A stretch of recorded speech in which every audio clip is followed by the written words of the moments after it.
Oh, hi Deck and anybody who's cared to join us. Just doing a review on the C major scale, okay? And this applies to all the scales, the 12, but there is another couple after the 12, but they're in harmonic, and I'll explain that later. Okay then, the C major scale, the formula or structure is tone, tone, semitone, tone, tone, tone, semitone. So tone, the note is in between. There's a semitone, there's a tone. Tone, tone, semitone, tone, tone, tone, semitone. What we're actually doing is measuring the pitch of sound, okay, in tones of semitone. There's a semitone, there's a tone, okay, that's a tone, right? So from there to there is a tone, and that's your starting point to find your next note for the scale. From there to there is a tone, and then from there to there is a semitone. From there to there is a tone. From there to there is a tone. From there to there is a semitone, sorry. And from there to there is a semitone. So it's tone, tone, tone, semitone. Okay? The fingering for it is 1, 2, 3. Then tuck under for the thumb. 1, 2, 3, 4, 5. And the C at the top is what we call the upper tonic, or the upper key note, upper tonic mainly. That's an octave. An octave equals 8 notes. Okay, they're an octave. Right, of course I put these in for you. Tone, semitone, tone, tone, tone, semitone on there for you. This is the decoder going back, and I always show you this till it sinks in. This starts on the second line, goes all the way around, and it fixes to this second line and makes that note G. It's like a key. It's like if you ain't got a key, you can't get into your house. If it's locked, you need a key. Okay, and it's the same with staff. If that's on there, it's just 5 lines, and these are on it, you don't know what they are until we put that there. So we know that that is there. And from that we can work backwards. What comes before G is F, then before F is E, and then before E is D, and then before D is C. But that should be down there. Okay, so that's there. It should be down, we're an octave higher. So there's G there, A, B, C. G there on the line. Before G is F, before F is E, before E is D, and before D is C. Okay, and that's how we work out. And then obviously C, middle C, is written on a ledger line, and that represents a continuous line going all the way across. But we can't have a line for every note there is on the piano. So they condense it down from the left hand, which I ain't got written up there, which is there, the bottom one in the left hand, middle C, so that's the left hand, and from there we'd be going up to there. Okay, so from there to there is what we're actually looking at to read some music. Right, okay, quick review on that. Now what I want to do is now show you some intervals. Okay, now what we're going to do here, if you can see it, I'm going to write the D between the ledger line and the E there. Okay, bear with me. Right, okay, back now. Right, I wrote the note in there, D, next to C. Okay, now if we play them together, that is what we call, I'm going to write it down here, that is, I'm going to write it short, that is a major second. Okay, that's what we call a major second. I mean, you can see that, can you? Just turn that down a bit. Major second, okay? I've got all these C's wrote out, so that's as an anchor point. So if I go here now and write E there, really should be above it. Okay, C and E, that is what we call a major third. Okay, major third, C to F,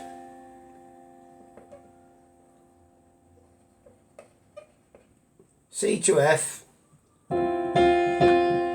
is what we call a perfect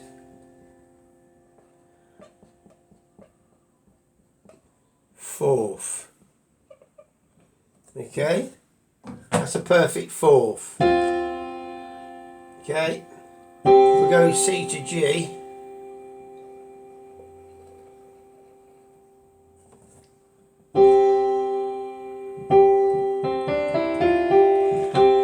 that is a, well, we can call that a perfect fifth as well, really.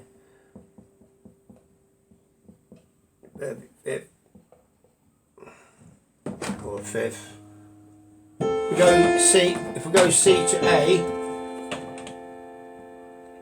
which is there, that's a sixth.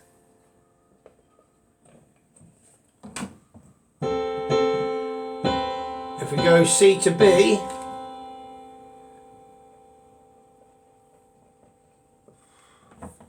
C to B, that is a major seven,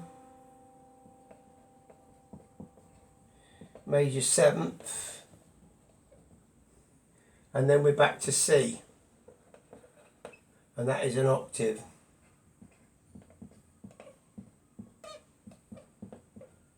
Okay, so these are the intervals that you can form on the major scale. So we've got a second, a major third, perfect fourth, really that's a fifth, sixth, major seventh, and an octave. Now they're all relevant because you will be playing these are intervals.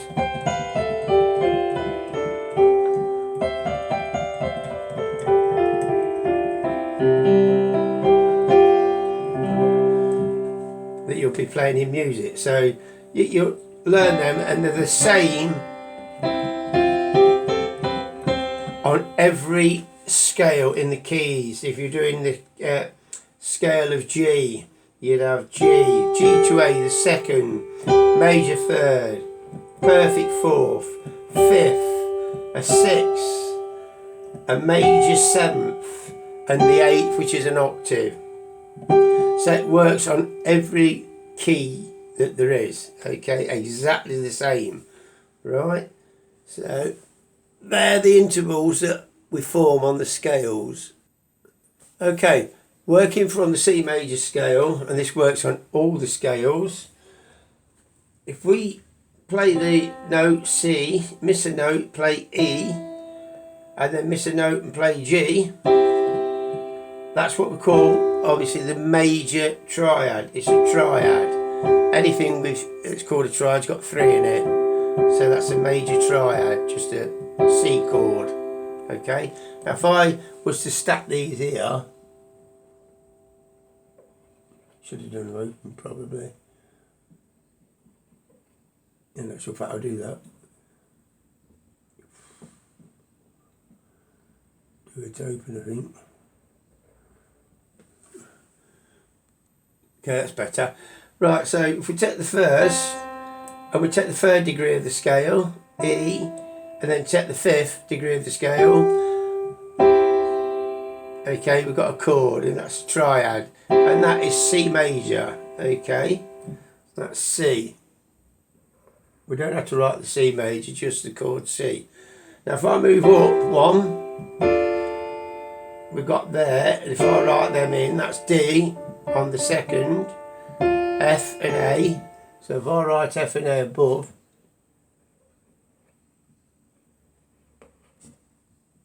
in there, that's D minor, and we will have to write the M in for that. That's D minor. We move up to the third and add the fifth and then the seventh, E.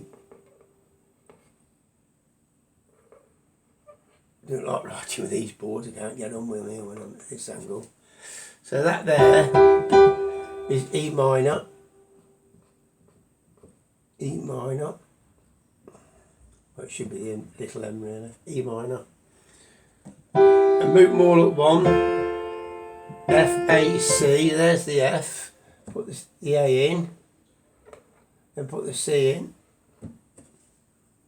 That's F major.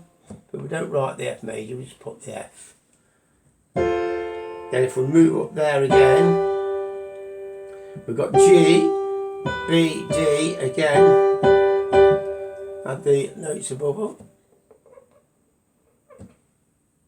And this is what we call stacking anyway. So we've got G, B, D. That's G major, but we'll just put the G, it's written like that. Then if we come up another one,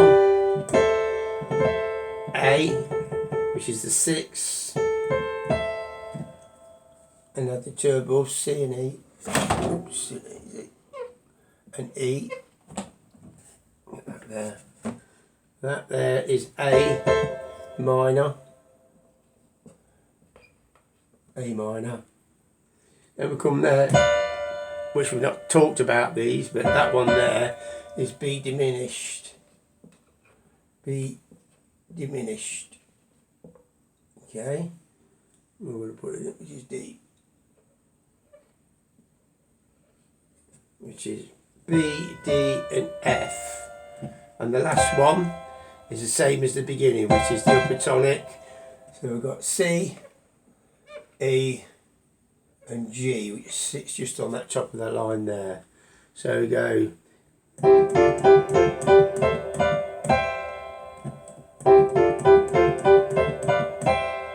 it's a 1, 3, 5 chord.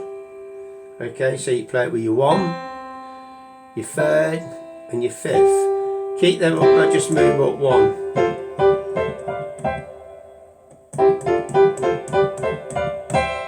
Okay, now they're the chords that are within the C major scale. And we just have a look at this. We'll be talking tones and semitones, didn't we? Chord building. Difference between a C major and a D minor. Okay.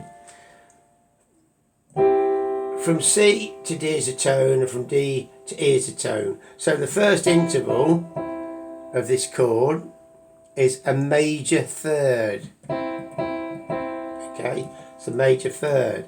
And then for the top note of the chord, we've got a tone and half. So there's your tone and there's your half. Now from E to G is a minor 3rd. Right, a minor 3rd is smaller than a major. Major is big, minor is small. So that's the structure of a major triad, if you were to form it yourself. If I went to G, B, D, major 3rd, 2 whole tones, tone and a half. And if I went to there, there's tone, tone, that's 2, so that's a major 3rd. There's tone, and there's your half. So that's A7, so that it's all the same. Now, when we look at a D minor chord, the roles have reversed. We have now, at the beginning of the chord, we have a tone and half, which is a minor 3rd. And then the upper 3rd has 2 tones in it, so that's the major 3rd. So the difference between it, a major 3rd has a major triad has the major 3rd at the beginning in the first 2 notes, and the minor 3rd of the upper part of the chord. But in a minor chord, it's reversed. We now have the minor 3rd at the bottom, and we have the major 3rd at the top. And if we went to here, back to the C, and if we was to diminish this or flatten it to E flat, that is C minor, tone and half, and we've got 2 whole tones there. Okay, so that's the difference between the chords in structures in major 3rds and minor 3rds. And a diminished chord, we'll put C in there, a diminished chord, right, is made up of minor thirds. Tone and half. There's your half. There's your tone. There's your half. There's your tone. Oh, sorry. There's your major third. I'm thinking of something else. Okay. I'm raising it. That's it. I'm thinking of the K. I'm thinking in G. Okay. There's your tone and half. There's your tone and half. Major third. Sorry, minor third. Minor third. So it's made up of 2 minor thirds in intervals. And if we was to put the 4th note in on a diminished, it would be another minor third. So that's a full diminished chord. Okay. They're diminished. You can hear that distinctive sound. It's a bit like the augmenters. Distinctive sounds. So that's the chords, and if you was to form the scale, and if the first note's on a line, the next 2 are going to be on a line. If the first note's on a space, the remaining 2 notes are going to be in a space, and so on. So we get to the upper tonic. Okay, right. Let's talk about primary triads. Primary triads are within the key of C. It's on the 1st, and it's on the 4th. Is this 4th? On the 4th, and it's on the 5th degree of the scales. These are your minor. These are your primary triads. Okay, so you got C, F, and G. These are your primary triads. Okay, I must get a music stand for this. I've got one at the back there, but you'd never see the keyboard and this board at the same time. So anyway, that's your 1st, C, that's your 4th, and that's your G, which is your 5th. And they're primary triads that thousands, hundreds of thousands of pieces of music have been written on. You know, even nursery rhymes, carols, just them 3 chords, and then sometimes you might get the A minor chord or the minor chord, which is on the 6th degree, and that's it. But older music, you get a lot more. You get diminished chords, augmented chords, minors. But it's so easy for them to write songs just on them 3 chords, which are called the primary triads. And this one is known as the dominant. Okay, that's the dominant 5th. And if we was to put the 7th on the top, it automatically wants to push you to play C. Back to C. So they're primary triads. Okay, and I'm going to write them down here in the bass, because this is where you would normally have them. Okay then. Primary triads are written in the left hand. You tend to write and play them in the left. So this is C, that is F, and I put them in the orders that we like to play them in. C, F and G is like, it's sort of like harmonised. They won't go sort of like C. Okay.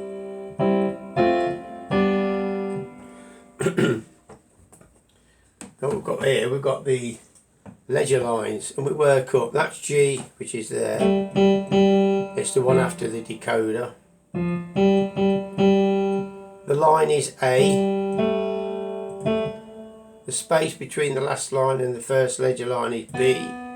And we come to the note C, which is the one we want. Then the space between the 2 ledger lines is D, and the note on the line is E. Okay? And it's, some people play it slightly different, but I'll play it with a 1, 2, and a 5. And for the next chord, which is F, which is A, on the first line, then we've got the space, and then the first ledger line, which is C. Then we've got the space between the two ledger lines, which is, okay, hold on. This is E, so we've got A, B, C, D. The ledger line is E, and then we come to that note F. So we've got A, C, A, B, C, and then B, so we've got C, B, D, A, B, C, and we've got D, and the ledger line is E, and then F. And then we fall back to this one here, which the last space within the staff is G, and the note sitting on top of the last line and between the first ledger line is B, and the ledger line, which is C, middle C, and the note sitting on top of that ledger line, which would be in a space, is D. So it's space, space, space. So we've got C, F, G, okay.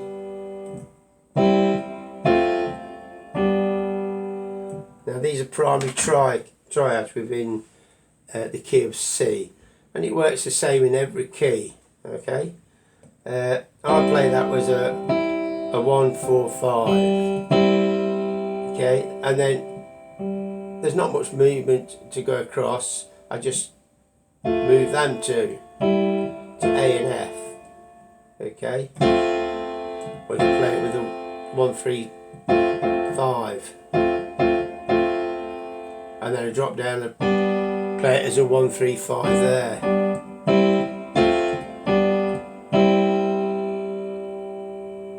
Primary triads.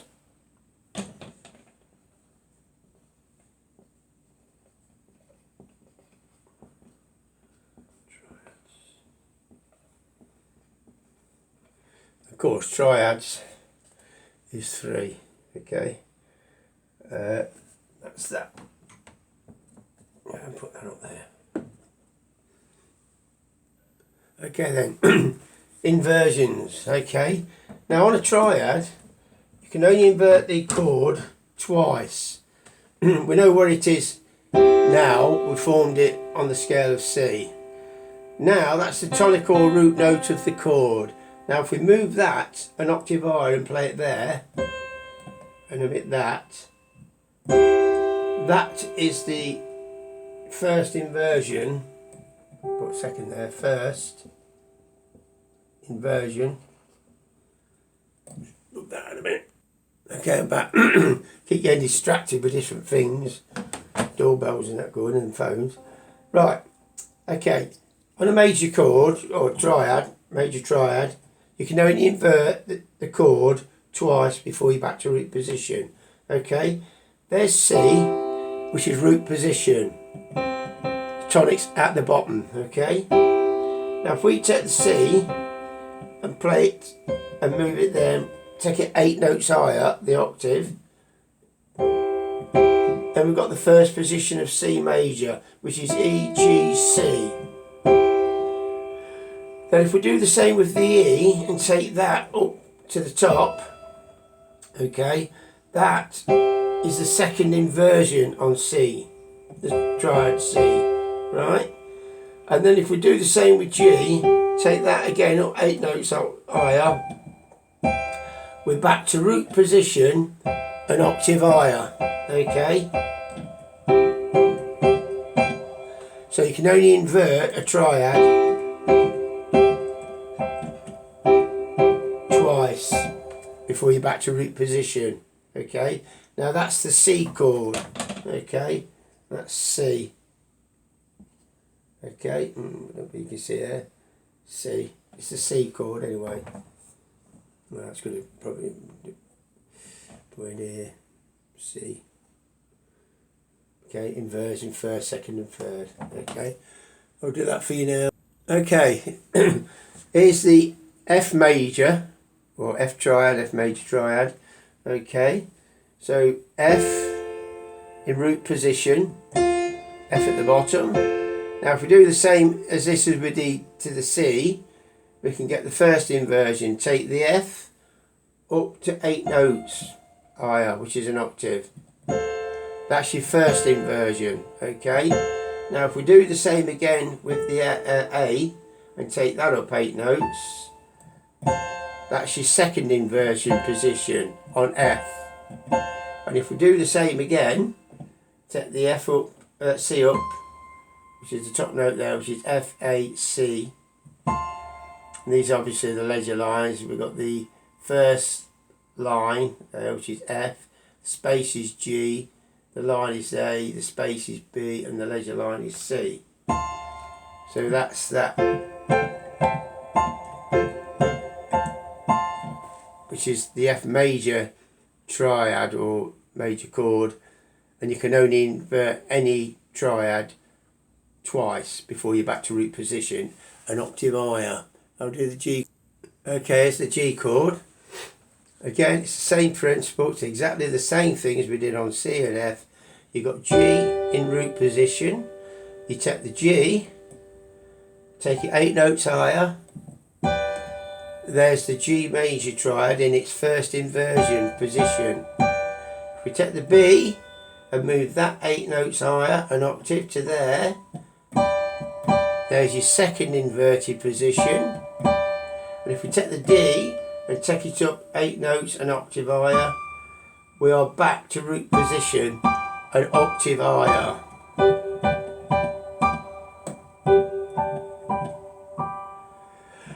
Now they're primary triads, okay. I've not wrote the lettered names in for you because I'm sure that you can work it out for yourself now. That's the decoder, that's G, B, D, and that is B, D. The note that sits on top of the line, obviously that line there is F, so that's got to be G, and so forth. So you should be able to work those out yourself now. And to you, Deck, as well, and anybody else who's watching, you should be trying to form your scales, different scales with the formulas, and doing all these other different things and practice them and trying them different ways. Otherwise, if you're not, you ain't going to get anywhere. You should be working with it. And the more you work with it, the more you understand it. So like from C, if you went to the scale G, formed your scale G, and then did what I've actually done with in this lesson, you should find you get all these other chords.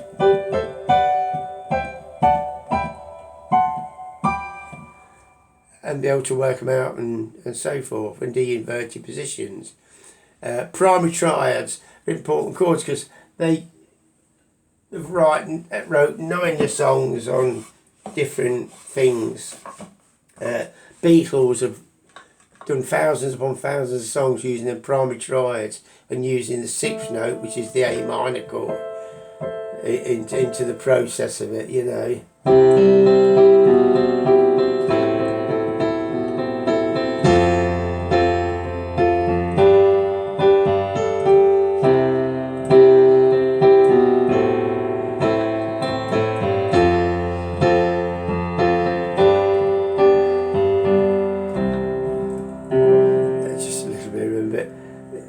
There, you know, you can learn melodies, you can play melodies on them, and all sorts. And of course, those 3 primary triads, C, F, and G, are the basis for Boogie Woogie, which is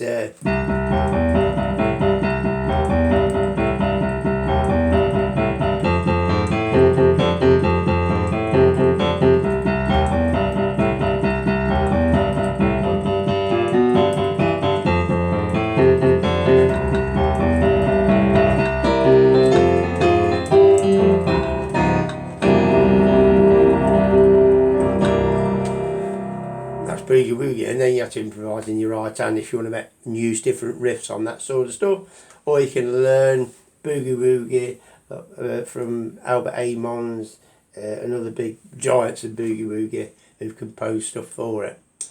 So anyway, I'm going to leave it there for today. If you carry on with that, and that other one which is Sound of Silence, I've not done any more with that at the minute, because I know you're struggling in debt, so I'm sure anybody else is. And I'll come back to that one and alter that bar, which will be easier reading. and I'll show you the chords. I'll get the chords for you. Chords are harmonies that go with the left hand with it. Okay, but don't forget, if you're learning that, learn the left hand on its own, then learn the right, then try to put them together slowly. Okay, all right, cheers then all, bye.